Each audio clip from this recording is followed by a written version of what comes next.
안녕하세요. 산업분석학회에서 화학산업 일반을 맡은 62기 김한슬, 62기 최한희입니다. 저희는 화학산업 일반에서도 정유산업과 석유화학 산업을 분석하는 활동을 해왔습니다. 제가 정유산업을, 김한슬 동기가 석유화학 산업에 대해 소개해 보겠습니다. 목차를 크게 정유산업의 개요, 기술 동향, 산업의 전망으로 나누어 말씀드리겠습니다. 정유 공정이란 석유를 유전해서 채굴하여 원유를 생산하고 이를 우리가 사용하는 수송연료, 난방연료, 석유화학 제품의 원료 등으로 전환하는 첫 번째 과정을 말합니다. 기름 한 방울 나지 않는 나라이지만 원유를 운반하고 공정하여 수출 산업으로 확장하는 정유산업은 나라의 경제 발전에 기여한 산업으로 손꼽히고 있습니다. 2021년 현재 전 세계적으로 코로나19로 인한 팬데믹 상황 속에서 정유산업은 작년 처음으로 막대한 적자를 기록하여 신사업으로 회복 중에 있습니다. 그럼에도 정유산업은 다시 회복세를 보여주고 있으며 기존의 공정위주 산업뿐만 아니라 친환경 정책에 맞는 신공정사업을 구축하고 시행 중에 있습니다. 그렇다면 정유공정은 어떤 과정으로 일어나고 있는지 살펴보겠습니다. 크게 증류, 정제, 배합 단계로 나누어 볼 수 있습니다. 첫 번째 단계는 증류입니다. 다양한 화학성분의 혼합물이 원유 온도를 높여주고 화학성분의 끓는 점 차이를 이용해 비슷한 물리화학적 특성을 가지는 성분끼리 모아 분리하는 공정 과정을 증류라고 합니다. 두 번째 단계는 정제입니다. 앞서 증류 과정에서 증류된 중간 산물에 포함되어 있는 황과 같이 대기 오염을 야기하는 성분과 같은 불순물을 제거하여 산물의 품질을 향상시키는 공정 과정을 정제라 합니다. 마지막으로 정제된 각 중간 산물을 제품별로 혼합하거나 첨가제를 주입하는 공정 과정을 배합이라고 합니다. 자세한 공정기술과 과정에 대해 알아보기에 앞서 세계 3대 유종이라고 불리는 브렌트유, 두바이유, WTI의 특징에 대해 알아보겠습니다. 브렌트유는 영국 북해유전에서 생산되는 원유로 북해 대륙봉에서 추출합니다. 가장 광범위한 지역으로 수출되는 국제적인 유종인데요. 유럽 현물시장과 런던 선물시장에서 거래되며 유럽과 아프리카 지역에서 거래되는 원유 가격을 결정하는 기준 원유입니다. 브렌트유가 한국 경제에 미치는 영향은 다른 유종에 비해 상대적으로 약하다고 합니다. 두바이유는 아랍에미리트의 두바이 지역에서 생산되는 원유로 주로 북동 지역으로 수출됩니다. 두바이유는 중동산 원유들의 기준 원유가 됩니다. 우리나라는 원유 수입의 78% 정도를 사우디아라비아, 아랍에미리트 등 중동산 두바이유에 의존하고 있습니다. 두바이유 중에서도 사우디아라비아산이 절반을 차지하는데 많은 분들이 알고 계시는 것처럼 세계 최대의 산유국은 사우디아라비아입니다. WTI는 미국 서부 텍사스에서 생산되는 중진류로 세계 유가 변동의 기준을 선도하는 가격 지표로 가장 많이 활용되고 있으며 미국에서만 판매되고 있다고 합니다. WTI란 단어 그대로 미국 서부의 텍사스와 오클라호마주 일대에 주로 생산되고 있습니다. 세계 3대 유종에 대해서 알아보았으니 이제 국내에서 어떤 기술 과정을 통해 정유산업의 공정이 이루어지고 있는지 살펴보겠습니다. 정유 공정을 크게 수송과 원유 정제로 나눴습니다. 그 이유는 우리나라의 경우 4대 정유 회사에서는 원유 수송, 정제, 석유 제품의 판매, 하류 부분만 공정을 다루기 때문에 수송과 원유 정제로 나누어 알아봤습니다. 먼저 원유 부두의 수입 및 국내 수송에 대해 알아보고자 합니다.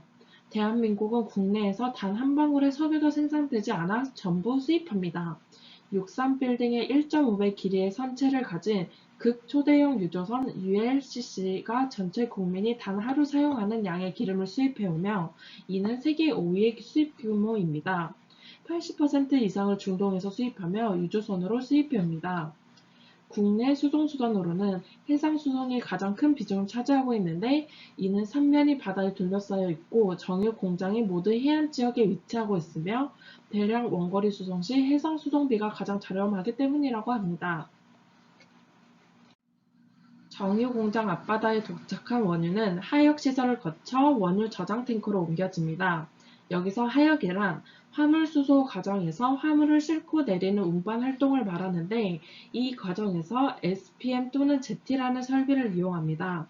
먼저 SPM은 지름 약 15m의 원형 시설로서 다추로 해저에 단단히 고정되어 있으며 육상까지 해저 파이프라인도 연결되어 있습니다. 플로팅 호스를 유조선 출하관에 연결하여 원유를 하역하는데요.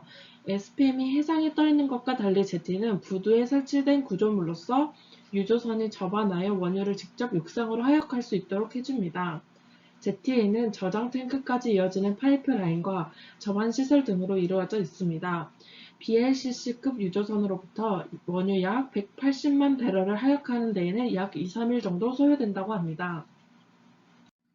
하역된 원유는 가압 펌프를 거쳐 원유 저장 탱크에 들어갑니다. 이때 탱크 지붕과 원유 사이의 공간에 발생하여 폭발의 위험성이 있는 유증기는 탱크 상단의 파이프로 배출됩니다. 또한 공정 투입 전 수시간 동안 보관하며 물과 기름을 분리한 후 탱크 하단의 파이프로 수분을 제거합니다. 이후 열 교환기에서 240에서 260도 정도로 데워 탈염기로 염분을 제거합니다. 그 이유는 염분이 함께 증류되면 염이 분해되며 산을 생성하는 장치를 부식시키는 등 여러 장애를 일으키기 때문입니다. 이후 열 교환기를 통과하며 340에서 360도까지 가열된 후 원유 증류 장치에 투입됩니다. 분리된 LPG, 나프타, 등유, 경유, 중유 등의 주요 유분들은 완제품이 되기 위해 불순물을 제거하는 과정, 촉매를 첨가하여 성질이 다른 탄화수소를 만들어내는 과정 등의 후속 공정을 거치게 됩니다. 다시 말해 원유에서 양질의 석유 제품이 되기까지 거치는 증류, 탈항, 분해, 개질 등의 공정을 총칭하여 원유 정제라고 합니다. 이러한 원유 정제는 1차와 2차로 나뉘게 되는데 수요 구조 변화에 대한 대응과 더불어 날로 강화되는 환경 기준에 적합한 생산 공정도 중요하기 때문입니다.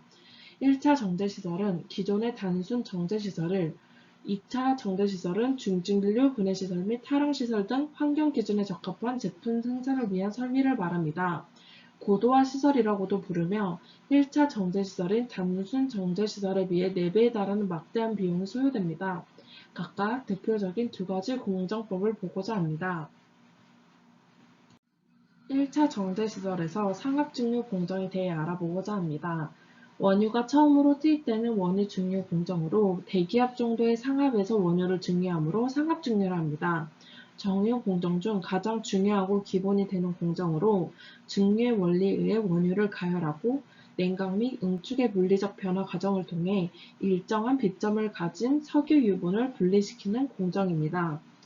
이전에 탈염 장치를 거쳐 가열로를 지난 원유는 액상에서 정유탑의 플래시존으로 들어가게 됩니다. 플래시존은 거의 상압입으로 무거운 중질분을 제외하고는 기화되며 기화하지 않은 중질분이나 아스팔트분은 밑으로 내려가게 됩니다. 정유탑의 내부는 약 45에서 95cm의 간격으로 칸막이가 수십 단 설치되어 있고 이 칸막이는 많은 구멍이 뚫려 있는 철판으로 되어 있습니다. 석유 증기는 이 구멍을 통하여 점차 상부로 올라가며 탑 위쪽으로 갈수록 온도가 낮아지므로 끓는 점은 높은 성분을 액화하여 밑으로 떨어지면서 열교환을 하게 됩니다. 하단은 상단보다 고온이므로 하단의 액체 중 경질분은 다시 기화되어 상단으로 갑니다. 어느 부분은 다시 액화되어 다시 하단으로 내려가는데 액화되지 않은 부분은 다시 한 단 위에 칸막이로 갑니다. 이와 같이 정유탑 내부에서는 기화와 액화가 계속 반복되어 몇 번이고 재증류한 것과 같은 효과를 나타냅니다. 응축한 액체는 적당한 출구를 가진 칸막이로부터 추출됩니다. 한편 가열로에서 플래시존으로 원유가 투입될 때 기화하지 않은 중진류는 하강합니다. 그리고 하부의 스팀 구멍에서 투입된 수증기에 의하여 약간 경질 부분을 기하여 추출한 후 나머지는 탑 아래에서 찌끼우로 빼냅니다. 다음으로 수첨 탈항 공정에 대해 소개하고자 합니다. 원유 정제 과정에서 대량으로 생산되는 부산물인 황은 이산화탄소 등의 유해물질을 발생시킬 뿐만 아니라 정제 이후의 품질을 떨어뜨리게 합니다. 수첨 탈항 공정은 공정에서 생산된 유분 등을 촉매하여 수소를 첨가하여 반응시킴으로써 황을 비롯한 질소, 금속, 화합물 등의 불순물을 수소를 사용하여 제거하는 공정입니다. 타랑 반응식은 화면에 보이는 것과 같고 촉매로는 몰리브데넘, 텅스텐, 철, 티타늄 등이 있으며 적촉매로서 니켈, 코발트, 코그, 크로뮴 등이 이용됩니다. 두 번째로 2차 정제시설에서 감압중유 공정법에 대해 소개하겠습니다. 상압 중유탑에서 처리되지 않고 남은 잔사유는 350도 이상으로 가열하면 끓는 점 차이로 분리되는 것이 아니라 열분해하여 품질이 나빠집니다. 이를 방지하기 위하여 30에서 80 수은주 밀리미터 정도로 감압하여 대기압보다 낮은 진공에 가까운 압력으로 증류하는 공정입니다. 이 공정법은 높은 산에서 밥을 지으면 기압이 낮아 100도 이하에서도 물이 끓어서 설익은 밥이 지어지는 것처럼 압력을 낮추면 비점이 낮아지는 원리를 응용한 것이라 생각할 수 있습니다. 상하파에 350도에서 끓는 석유는 압력을 30에서 80 순주 밀리미터까지 내리며 비점은 240도로 됩니다. 따라서 다시 끓는 점을 이용하여 증류할 수 있게 됩니다. 감압 중류는 바닥에서부터 위쪽으로 플래시존 패킹 트레이가 설치되어 있어 상압 증류탑과 구조가 비슷하지만 타워 위쪽에 감압 장치가 설치되어 있는 점이 특징입니다. 또한 트레이 간격이 너무 작으면 압력 손실을 초래하므로 감압 중류에서는 트레이의 간격이 상압 정류탑보다 경우보다 높고 탑의 지름도 같은 처리 능력의 상압 정류탑보다 큽니다. 찌기율을 360도로 가열하여 탑 아래쪽의 플래시존에 투입하면 경질 유분이 분리되어 위쪽으로 올라가게 됩니다. 이 증기는 금속 성분의 오염물질이 상부로 올라가는 것을 방지해주는 패킹을 통과한 다음 수십 단의 트레이를 거치면서 낮아진 온도에서 응축되어 액체 상태로 흘러나오게 됩니다. 감압 중유탑에서 생산된 경질 유분을 감압 가스오일이라고 합니다. 감압 가스오일 중 가장 경질 유분은 BCU 또는 중질유 분해시설의 원료로 투입되고 비점이 높은 부분은 윤활기유의 원료로 사용합니다. 감압간의 찌기유로부터 아스팔트가 얻어집니다. 다음으로 수천분해 공정법에 대해 소개하겠습니다.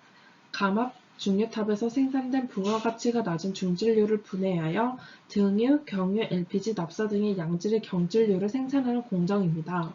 원유를 1차 정제하면 가장 많이 생산되는 벙커CU는 원유의 30에서 50%를 차지합니다. 즉 원유의 상당한 부분이 벙커CU인데 BCU는 휘발유나 경유처럼 쉽게 연소시키기가 어렵습니다. 노즐을 통해 분사시키거나 미리 가열하는 과정이 필요합니다. 그래서 대부분의 BCU는 그런 시설을 갖출 수 있는 대형 황박이나 대규모 공장 또는 화력발전소의 보일러 연료로 사용됩니다.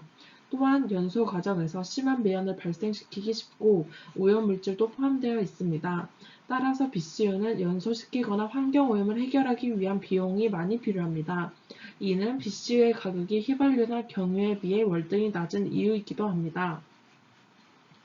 정유사 입장에서는 석유 정제 수익성 확보를 위해서 BCU 대신에 판매 가격이 높고 소비량도 많은 휘발유와 경유로 전환시키려는 노력이 필요한데 그러한 목적으로 사용되는 것이 크래킹이라는 공정입니다.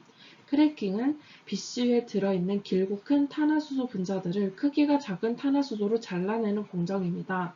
이러한 공정은 뜨거운 열을 가해주거나 특별한 촉매를 사용해야 합니다. 탄화수소를 800도씨 이상의 고온으로 가열해서 분해하는 실용적인 공정은 1891년 러시아의 발명가 슈코프에 의해 처음 개발되었습니다.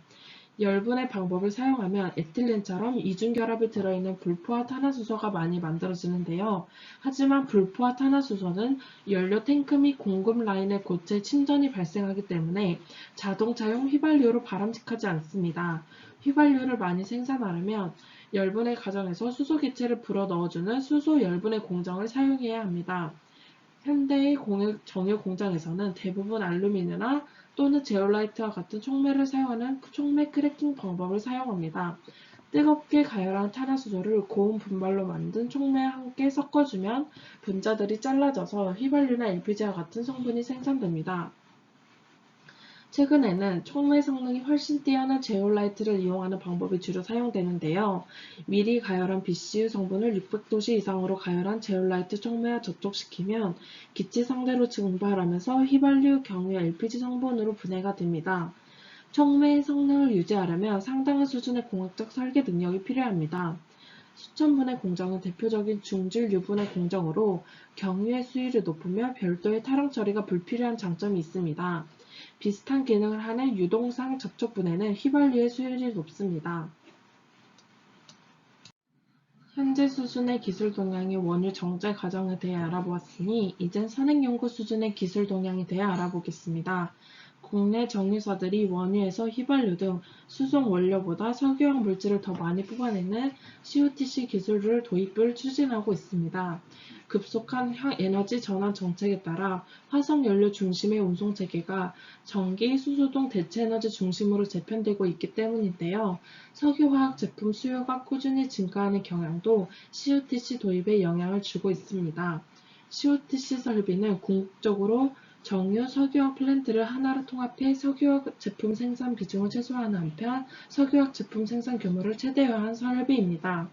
현대오일뱅크의 경우 최근 미국 석유화학 기업 한일 UOP와 하이브리드 COTC 기술 협력에 나서기로 했고, S오일의 경우 제2단계 석유화학 프로젝트인 샤인 프로젝트의 COTC 기술의 일종인 TC2C 기술 도입을 위한 설계 작업을 진행하고 있습니다. 이 기술은 원유에서 석유화학 원료 물질을 더 많이 생산하는 기술입니다. 마지막으로 정유산업의 발전 포인트와 리스크 포인트를 분석한 내용을 소개하겠습니다. 먼저 발전 포인트입니다. 앞서 언급하였듯이 전 세계적으로 환경 정책이 강화됨에 따라 정유사는 신사업을 다방면으로 모색하고 있습니다. 그중 수소와 신재생 에너지 사업으로의 확장을 위한 기술을 다지고 있다고 할 수 있습니다. 정유업계도 확 바뀌는 산업 환경에 맞서기 위해 선제적 대응 노력을 강화하고 있고, 특히 탄소 제로라는 난관에 봉착한 정유업계는 수소에서 활로 찾기가 한창입니다. 우선 정유 비중을 낮추고 정제시설을 활용한 종합화학회사로서의 변신을 추구하여 수익성을 극대화하고 있고, 한편 수소 그린 모빌리티 등 친환경 사업 진출을 추진하며 성장 방안을 모색하고 있습니다. 전 세계적인 탄소 중립 움직임에 발맞춰 탄소 배출이 많은 정유사업 중심에서 친환경 에너지인 수소 사업으로 포트폴리오를 확장하고 있습니다. 리스크 포인트입니다. 현재 정유산업은 정유사 매출의 70에서 80%를 차지하고 있습니다. 하지만 탄소 중립 정책으로 환경 규제가 강화됨에 따라 정유사는 수소와 배터리 산업을 미래 산업으로 선정하여 계속하여 사업을 구상하고 있고 실제로도 진행되고 있습니다. 점차 배터리와 수소 사업으로 발전되었을 때 매출이 정유산업만큼의 수익이 보장될 수 없다는 리스크가 존재합니다. 안녕하세요. 슈네바인 62기 김한슬입니다. 이어서 화학산업 1반의 두 번째 파트인 석유화학 산업에 대한 발표를 시작하겠습니다. 발표는 최종 보고서의 흐름에 따라서 다음과 같은 순서로 진행했습니다. 먼저 산업의 개요입니다. 석유화학 산업은 석유 및 천연가스를 원료로 여러 화학 제품을 생산하는 산업인데요. 우리에게 분리수거 마크로 잘 알려져 있는 폴리에틸렌의 예시로 그 과정을 보여주자면 다음과 같습니다. 먼저 탄소 5개에서 10개 사이의 탄화수소 혼합체인 납사를 크래킹이라는 과정을 거쳐 올레핀이라는 물질로 만듭니다. 올레핀은 탄소 간 이중결합이 적어도 하나 이상 있는 탄화수소로 대표적으로 탄소 2개의 에틸렌, 탄소 3개의 프로필렌, 탄소 4개의 부타디엔 등이 있습니다. 이들을 고분자 중합 반응시키면 우리에게 익숙한 폴리에틸렌, 그리고 폴리프로필렌 등의 고분자 합성수지가 되는 것입니다. 이러한 방식으로 합성수지, 합성섬유, 합성고무를 비롯한 각종 기초 화학 원료 및 석유화학 제품을 생산하는 산업이 석유화학 산업입니다. 정리하자면 정유 정제품인 납사와 에탄, LPG 등의 천연가스를 원료로 올레핀을 만들고 더 나아가 올레핀들을 중합 반응시켜 다양한 석유화학 제품을 만드는 산업이라고 할 수 있습니다. 석유화학 산업의 특징은 아래와 같이 정리됩니다. 첫째, 석유화학 산업은 기술 집약형 장치 산업입니다. 대규모 설비 투자가 소요되는 대표적인 기술 집약형 장치 산업으로 단지와 초기 투자 비용이 크고 규모의 경제가 작용하여 기술 선점 효과가 높은 산업입니다. 둘째, 핵심 소재를 제공하는 산업입니다. 석유화학 소재는 철강, 유리, 목재, 종이, 고무, 시멘트, 염료, 섬유 등 기존의 산업 소재를 대체하는 소재 산업입니다. 즉, 완제품이 직접적으로 소비자들이 소비하는 물건이 아니라 다른 산업의 소재로 사용되어 기업과 기업 간의 관계로 거래가 되는 일종의 B2B 업종인 것입니다. 따라서 개별 기업의 경쟁력보단 업체 전반의 흐름, 이 기업의 수익성과 직결되는데 이를 나타내는 지표가 바로 스프레드입니다. 스프레드란 판매 제품 납품가에 원재료 가격을 뺀 값으로 스프레드가 클수록 기업의 수익성이 증가합니다. 따라서 이러한 이유로 석유화학 산업을 스프레드 산업이라고도 합니다. 셋째로 유가 변동과 경기 변동에 민감한 시크리컬 산업입니다. 석유화학 산업의 생산 과정의 제조 원가 6에서 80%가 납사 등의 원료가 차지하고 있습니다. 따라서 산업 자체가 유가 변동에 매우 민감하기 때문에 세계 경기 혹은 수급 조건에 따라서 호우 불황이 주기적으로 반복되는 경기 순환형 산업입니다. 마지막으로 높은 부가가치를 창출한다는 점입니다. 납사 125달러는 총 9,000달러의 최종 제품으로 전환이 되는데요. 이는 약 70배의 부가가치를 뜻합니다. 이어서 산업의 구조입니다. 산업의 구조를 보기에 앞서 석유화학 제품의 개통도를 먼저 살펴보고 넘어가겠습니다. 석유화학 제품은 크게 기초유분, 중간원료, 합성수지, 합성염료, 합성고무, 그리고 기타 제품으로 분류됩니다. 먼저 기초유분에 집중해 보도록 하겠습니다. 기초유분은 이 석유화학 제품 중에서도 분자량이 가장 적은 물질로 크게 사슬 모양의 올레핑계, 그리고 고리 모양의 방향족개로 나뉩니다. 앞서 개요에서 설명드린 에틸렌, 프로필렌, 부타디엔이 올레핑계이며 벤젠, 톨루엔, 자일렌이 방향족개인데 이들의 앞글자를 따서 BTX라고 많이 불립니다. 그리고 합성수지 중에서도 우리에게 가장 익숙한 폴리올레핀계, P6의 합성수지에 대해서 설명드리겠습니다. 대표적으로 기초유분을 바탕으로 다양한 화학 제품을 만드는데 폴리올레핀계는 앞서 설명한 기초유분을 모노머러한 중합 반응을 통해 얻은 고분자 석유화학 제품입니다. 앞서 개요에서도 설명했듯이 에틸렌이 연속적으로 반응하면 폴리에틸렌, 프로필렌이 연속적으로 반응하면 폴리프로필렌이 되는 방식입니다. 이외에도 PS, PBC, 그리고 우리에게 페트병으로 익숙한 페트 등이 있으며 자세한 성질과 산업 활용 범위는 보고서를 참고해 주시길 바랍니다. 다음은 가치사슬입니다. 앞서 말씀드렸듯 석화업계는 기업과 소비자의 관계가 아닌 기업과 기업 간의 관계로 거래를 하는 업종입니다. 물론 직접 회사 내부에서 다운스트림을 통해 더 비싼 석유화학 제품을 생산하는 데 사용을 할 수도 있지만 생산한 석유화학 제품의 상당 부분을 기업끼리 거래하게 됩니다. 따라서 가치사슬을 소개하기에 앞서 원유, 석유, 화학 제품으로 이어지는 이 제품 흐름이 정유산업, 석유화학 산업, 그리고 플라스틱, 섬유, 고무 등의 가공산업으로 이어짐을 확인하고 넘어가겠습니다. 즉, 석유화학 산업을 기준으로 했을 때 정유산업은 후방산업이 되는 것이고 화학산업에서 만들어낸 화학 원료로 가공제품을 만드는 가공산업은 전방산업이 되는 것입니다. 조금 더 자세히 한 기업 내부의 가치사슬을 자세히 살펴보자면 다음과 같습니다. 그림을 잘 보시면 자회사들 간에 서로 체인을 이루고 있는 형태임을 알 수 있는데요. 각 회사들의 생산품이 다른 자회사의 원재료로 작용되는 상황이라고 볼 수 있습니다. 마지막으로 한국에 있는 석유화학 회사를 제외한 글로벌 탑10 기업을 간략히 소개하도록 하겠습니다. 첫째로 바스프사는 전범위 분야의 화학산업을 다루는 세계 최대 종합화학회사입니다. 그리고 아래 미국의 다우는 앞서 소개한 바스프와 1, 2위를 다루는 큰 규모의 기업이며 정밀화학 상품을 주력으로 합니다.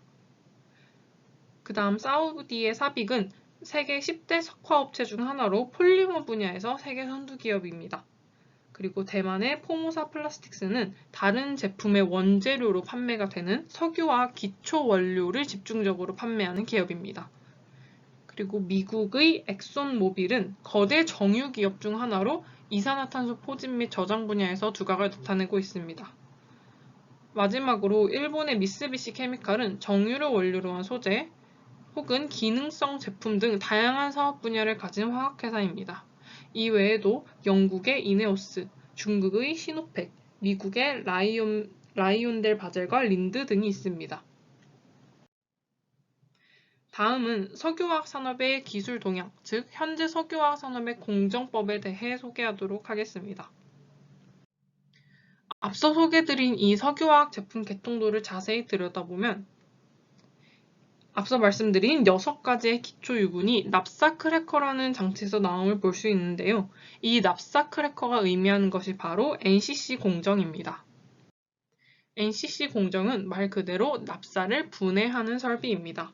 우리나라를 비롯한 아시아 국가들이 주력으로 운영하는 기초 유분 생산 공정으로 납사를 원료로 합니다.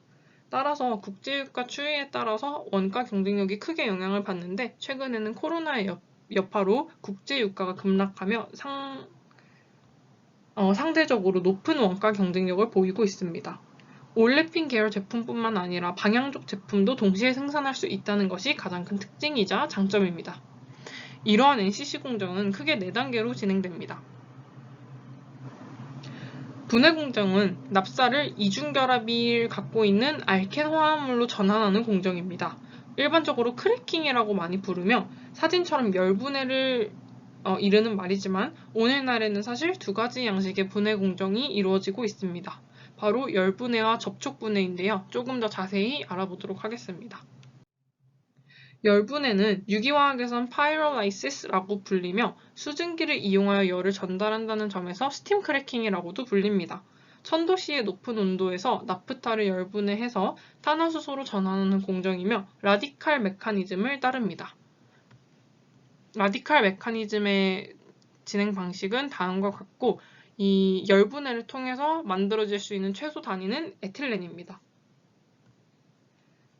반면 접촉분해는 촉매를 이용한 탄화수소 분해 반응입니다. 상대적으로 낮은 온도에서 진행이 되며 제올라이트라는 이름으로 잘 알려진 실리카와 알루미나의 혼합 촉매를 사용합니다. 유기화학적으로는 캣아이오닉 메커니즘을 따릅니다. 그리고 최소 단위가 프로필렌입니다. 이렇게 열분해와 접촉분해의 최소 단위가 각각 에틸렌과 프로필렌으로 다르다는 점을 이용해서 석유화학 회사들은 원하는 프로필렌, 에틸렌 생산비를 조절하고 있습니다. 이렇게 분해된 탄화수소는 급냉, 압축, 정제 공정을 거쳐 화학 기초 물질이 됩니다.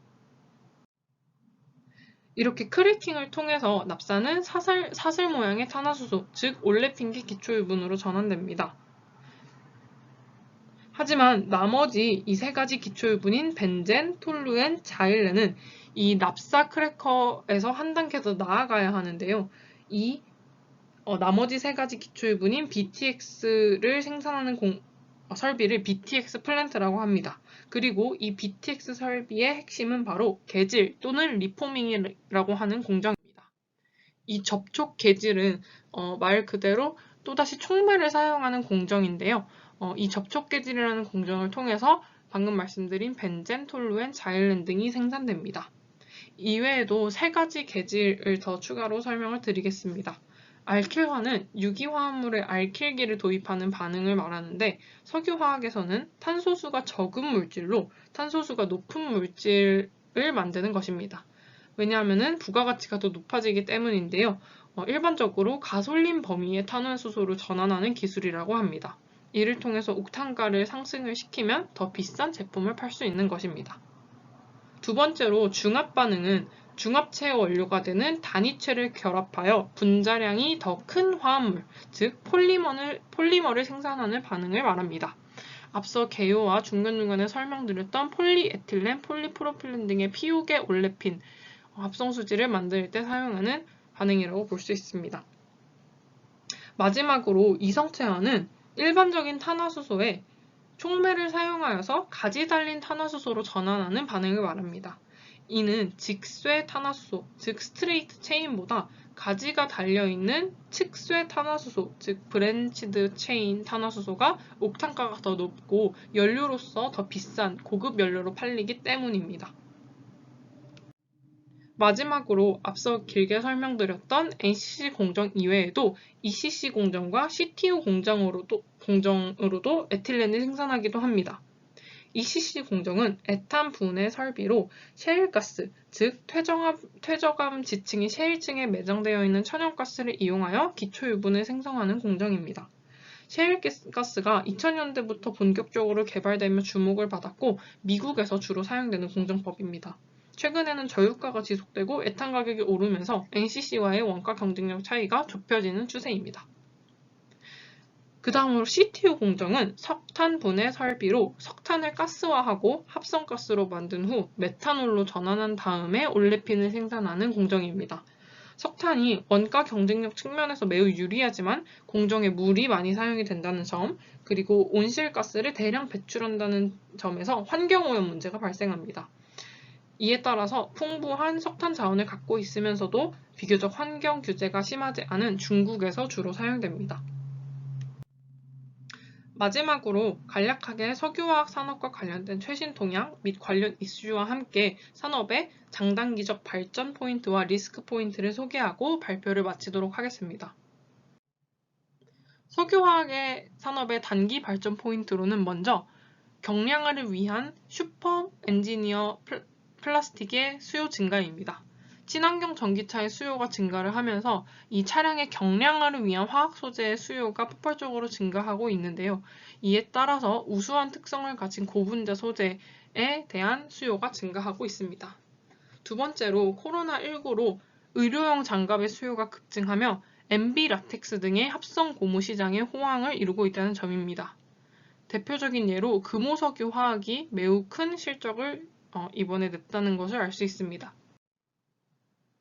그 다음에 중장기 발전 포인트로는 원료 다변화가 있습니다. 현재 저유가가 장기화될 것인지 미국의 셰일가스 혁명에 따라서 에너지원의 패권이 석유에서 천연가스로 넘어갈 것인지는 계속 지켜봐야 알 수 있겠지만 적어도 미국이 현재 셰일가스를 기반으로 세계 1위의 산유국에 다다랐다는 점은 무시할 수 없습니다. 2040년까지 세계 천연가스 공급의 약 60%를 차지하고 미국이 헤게모니를 현재 잡고 있는 러시아를 대체할 것이라는 의견이 다분합니다. 따라서 국내 석유화학사들은 저평가된 셰일가스 업체나 일전에 소개한 ECC 자산 인수 기회를 모색해야 할 것입니다. 여러 사업체 중에 효율이 좋지 못한 사업을 적시에 정리하여 글로벌 회사와의 M&A를 적극 활용해 석유뿐만 아니라 셰일가스 등을 활용할 수 있는 포트폴리오를 갖춰야 되는 것이 중장기 발전 포인트입니다. 그 다음으로 두 번째는 글로벌 종합화학 기업으로의 변모입니다. 앞서 말씀드린 글로벌 탑10 기업 같은 세계적인 화학 기업은 이미 사업 구조에서 석유화학의 비중을 줄이고 배터리, 바이오, 그리고 첨단 소재 등을 다루는 종합화학 회사로 성장했습니다. 이에 따라서 정리를 하자면 4차 산업혁명이 도래하면서 기존의 합성수지, 합성고무가 아닌 경량화 소재, 전자소재, 바이오 소재 등의 첨단 화학 소재의 수요가 확대되고 있으며 따라서 장기적으로는 석유 기반의 원료를 다변화하고 생산하는 물품 또한 석유 기반이 아닌 첨단 화학 소재까지 아우르는 글로벌 종합화학사로 나아가는 추세라고 설명드릴 수 있습니다. 리스크 포인트로는 정제를 담당했던 정유 4사가 석유화학 사업에 뛰어들었다는 점입니다. 이에 따라서 공급이 증가했는데요. 우리나라의 석유화학 업계 특징에 따라서 내수보단 수출이 더 많은데 현재 코로나로 인해서 글로벌 수요가 크게 위축된 상황입니다. 따라서 공급 과잉과 수요의 위축으로 경쟁이 치열해졌기 때문에 이것이 단기적인 리스크 포인트라고 볼 수 있습니다. 또한 수출에 있어서 중국에 크게 의존하고 있다는 점도 단기 리스크 포인트로 꼽을 수 있습니다. 장기적으로는 앞서 소개한 4차 산업혁명으로 수요가 확대된 첨단 소재 및 화학 제품에 대한 기술력이 선진국에 비해서 매우 뒤처져 있으며 연구 개발 투자가 부족하다는 점, 그리고 포트폴리오가 기존 범용 플라스틱 위주라서 선진국의 독과점을 막을 수 없는 상황이라는 점입니다. 또한 탄소 중립 등의 키워드에 맞춰서 외부적인 규제로 인해 산업 전체의 가동률이 저하되고 추가적인 비용이 발생할 것이라는 전망도 있습니다. 이는 최근 정치계에서 2030년까지 탄소 배출 저감 하향선을 높여 공약을 내세우는 등의 모습으로 나타났습니다. 이것으로 슈네바인 산업분석학회 화학산업 1반의 최종 발표를 마치도록 하겠습니다. 지금까지 발표를 들어주셔서 감사합니다.